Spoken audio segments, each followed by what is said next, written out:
Hi friends, ఈరోజైతే నేను rajma curry అయితే చేస్తున్నాను.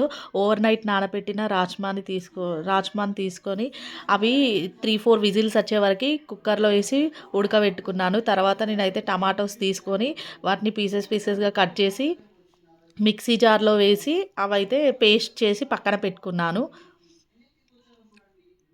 రాజ్మాలు ఉడికిన తర్వాత అవి తీసి పక్కన పెట్టేసిన తర్వాత మెత్తగా ఉడకాలి. చూడండి, ఇలా నేను హ్యాండ్తో అన్నాను కదా అలా.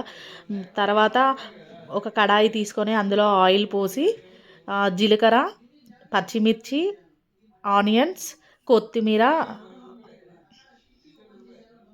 వే కరివేపాకు అలా వేసి గోలించిన తర్వాత కొంచెం అవి మగ్గిన తర్వాత అందులో అల్లం పేస్ట్ వేసి పచ్చివాసన పోయే వరకు గోలించి తర్వాత పసుపు యాడ్ చేసి మనం ఏదైతే తీసుకున్నామో టమాటా పేస్ట్ని అందులో వేసేసి కలిపిన తర్వాత పైన ఆయిల్ వచ్చే వరకు మరగనిచ్చిన తర్వాత అందులో ఉప్పు, కారం, ధనియాల పౌడర్ వేసుకున్న తర్వాత రాజ్మాని అయితే అందులో యాడ్ చేసుకోవాలి. చేసుకున్న తర్వాత ఒక 5 మినిట్స్ వరకు అవి ఉమ్మగిల్లే వరకు అలా పెట్టేసిన తర్వాత